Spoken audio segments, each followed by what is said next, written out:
बिहार में महागठबंधन के बीच सीट बंटवारे को लेकर बनी बात। बीजेपी की रणनीति अपनाएगा बिहार का महागठबंधन। एनडीए का सीटों का बंटवारा वाला फॉर्मूला अपनाएगा महागठबंधन।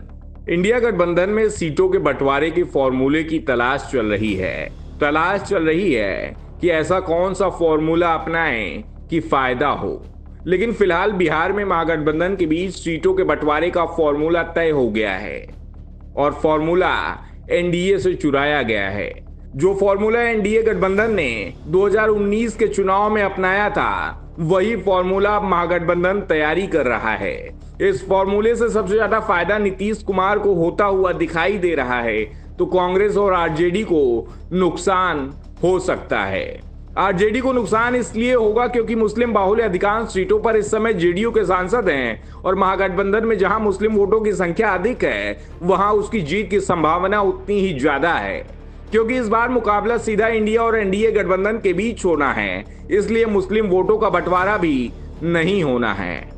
बिहार में लोकसभा की 40 सीटें हैं और जो दावा किया जा रहा है कि आरजेडी और जेडीयू 17 सीटों पर चुनाव लड़ेगी, बाकी बची 6 सीटें कांग्रेस और महागठबंधन के सहयोगियों के लिए छोड़ी हैं, जिसमें से कांग्रेस को 4, सीपीआई और सीपीआईएम को एक सीट मिल सकती है। अभी तक वीआईपी चीफ मुकेश सहनी किसी भी गठबंधन के साथ नहीं है। ऐसे में अगर वो इंडिया गठबंधन के साथ आते हैं तो उन्हें एक सीट दी जा सकती है। वहीं जहां पप्पू यादव भी अगर इंडिया के साथ आते हैं तो कांग्रेस को 5 सीटें मिलेंगी और जदयू और राजद फिर भी 16 सीटों पर चुनाव लड़ेगी।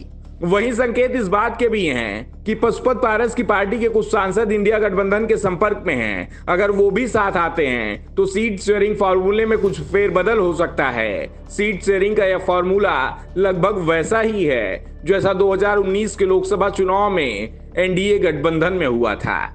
तब जेडीयू 17 सीटों पर चुनाव लड़ी थी और बीजेपी भी 17 सीटों पर उतरी थी। उस समय जेडीयू एनडीए के साथ थी और एलजेपी को 6 सीटें दी गई थी। इन 3 पार्टियों ने पूरा बिहार चुनाव लड़ा था। इस बार भी 2019 वाला एनडीए का फॉर्मूला महागठबंधन अपनाने जा रहा है। लालू यादव ने जो फॉर्मूला तय किया है, उसमें सीपीआई को बेगूसराय और सीपीआईएमएल को सिवान या आरा की सीट मिल सकती है। वहीं मुकेश सहनी और पप्पू यादव भी वेटिंग लिस्ट में डाल दिए गए हैं। अगर वो इंडिया गठबंधन के साथ आते हैं तो एक सीट जेडीयू और आरजेडी के कोटे से कम हो जाएगी और सहयोगियों को दे दी जाएगी, जिसके बाद आरजेडी और जेडीयू 16 सीटों पर और सहयोगी 8 सीटों पर चुनाव लड़ेंगे। वैसे इस बात का भी दावा किया जा रहा है कि कांग्रेस की ओर से आरजेडी और जेडीयू पर 8 सीटों को लेकर दबाव बनाया जा रहा है, लेकिन ये बात साफ है कि लालू और नीतीश दोनों ही प्रदेश कांग्रेस को ज्यादा मजबूत होते नहीं देखना चाहते।